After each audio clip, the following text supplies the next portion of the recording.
গেল 18 ফেব্রুয়ারি খুলনা প্রকৌশল ও প্রযুক্তি বিশ্ববিদ্যালয়ে ঘটে যাওয়া অপ্রীতিকর ঘটনার জেরে বিশ্ববিদ্যালয়ের ভিসির পদত্যাগ সহ 5 দফা দাবি জানিয়েছে গণতান্ত্রিক ছাত্র সংসদের কেন্দ্রীয় কমিটি। অন্যায়ভাবে মামলার আসামি করা 22 জনের মুক্তি ও 37 শিক্ষার্থীর বহিষ্কারাদেশ বাতিলের দাবিও জানিয়েছেন তারা। কুয়েটের শিক্ষার্থীদের দাবির প্রতি সমর্থন জানিয়েছেন বুয়েটের শিক্ষার্থীরা। প্রশাসনের নেয়া পদক্ষেপকে পক্ষপাতদুষ্ট ও দমনমূলক দাবি করেছেন তারা।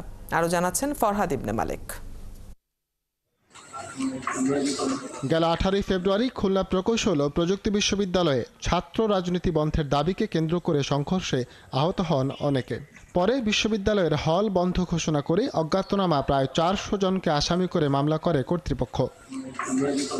গেল 10 এপ্রিল 22 জন শিক্ষার্থীর বিরুদ্ধে মামলা হয় মেট্রোপলিটন আদালতে। যদিও শিক্ষার্থীদের দাবি এর পেছনে রয়েছে বর্তমান বিএনপিপন্থী ভিসি মোহাম্মদ মাসুদ ও বিশ্ববিদ্যালয় ছাত্রদল।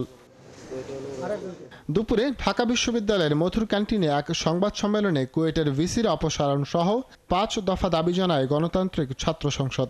কুয়েটে ছাত্রদল যুবদলের মামলা এবং শিক্ষার্থীদের বহিষ্কারের বিষয়ে পূর্ণ নিরপেক্ষ তদন্ত করে দোষীদের চিহ্নিত করে শাস্তি নিশ্চিত করতে হবে।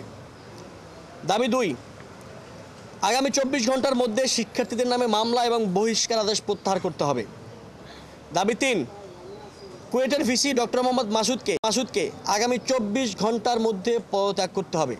দাবি আদায় না হলে কঠোর আন্দোলনের হুঁশিয়ারি দেন তারা। ছাত্রদল যাতে কোনোভাবেই ছাত্রলীগের ভূমিকা অবতীর্ণ হয়। এর আগে একই ঘটনার প্রতিবাদে ক্যাম্পাসের শহীদ মিনারে মানববন্ধন কর্মসূচি করে বুয়েটের সাধারণ শিক্ষার্থীরা। কুয়েটের ঘটনায় ক্ষোভ ও উদ্বেগ জানান তারা। কুয়েট প্রশাসনের ভূমিকা অত্যন্ত প্রশ্নবিদ্ধ।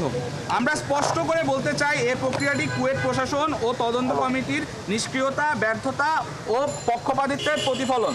ফরহাদ ইবনে মালিক, 71, ঢাকা।